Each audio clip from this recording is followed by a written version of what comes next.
सीहोर जिले की इछावर तहसील में एक हैरान कर देने वाला मामला सामने आया है।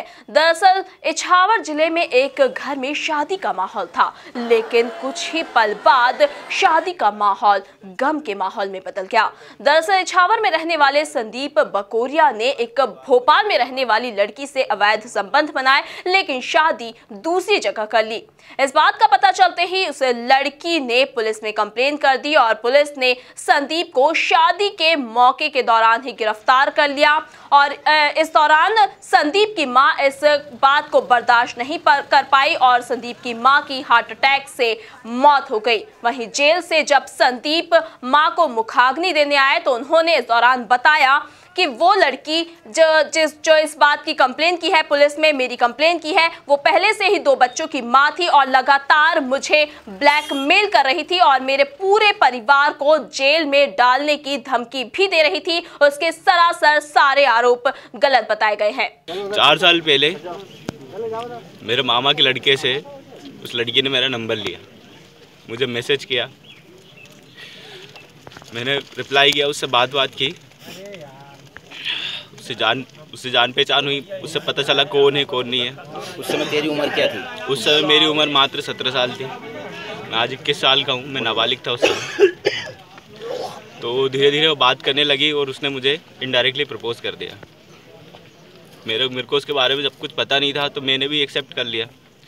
फिर मुझे जब उसके बारे में सब कुछ पता चला कि वो 2 बच्चों की माँ है और उसके केस वगैरह चल रहे हैं, तो मैंने उससे मना कर दिया कि मेरे को तुमसे रिलेशन नहीं रखना, तुम्हारे साथ ये सब लफड़े हैं, मैं अगर फंस जाऊंगा तो मेरी पूरी फैमिली तबाह हो जाएगी।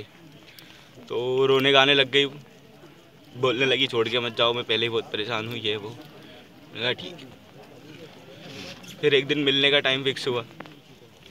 उसने मतलब 2-4 दिन पहले मेरे को बता दिया, बोले घर पे उस दिन कोई नहीं रहेंगे, तुम आ जाना। मैं अपने घर वालों को बोल के भोपाल गया। मेरे एक दोस्त थे वहाँ पे, अरविंद भैया, उनके रूम पे जाके रुका दिन भर। शाम के समय उसने कॉल करके घर के अंदर बुलाया और फिज़िकल रिलेशन बनाया मुझसे। उस टाइम पे मैं 17 साल का ही था जी। पहली बार उसके घर पे हुआ। दूसरे दिन भी उसके घर कोई नहीं आ रहा था, तो उसने मेरे को बुला लिया, लेकिन मतलब उसका भाई आधी रात को आ गया, तो आधी रात को मेरे को पीछे के गेट से निकाल दिया। मैं हॉस्पिटल में जाके सोया। फिर उसके बाद जब भी उसको मतलब ये सब करने का मन होता, वो उसकी एक फ्रेंड है, उसके जहाँ पे वो काम करती है गौरवी संस्था में, उसकी एक फ्रेंड है मीना, उसका रूम वहीं पे है, उसके ऑफिस के थोड़ा से आगे। वो वहाँ पे लेके जाती थी मुझे जब भी उसे ये सब करना होता था। तो मेरे से डिस्कस कर रही थी, बोले तुम मेरा साथ दे दो तो अपन मेरे ससुर को मार डालेंगे मिल के।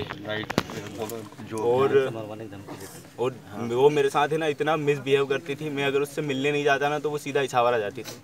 हर कभी बिना और धमकी बहुत ज़्यादा देती थी मुझे कि मैं तुम्हारे परिवार को जेल में डलवा दूंगी या फिर मैं खुद मर जाऊंगी। 1-2 बार तो उसने है ना खुद भी मतलब ये जो दवाइयाँ आती सिर दर्द की, ये 2-3 दवाइयाँ खा ली और नाटक किया मरने का। इस चंगुल में फंस गया।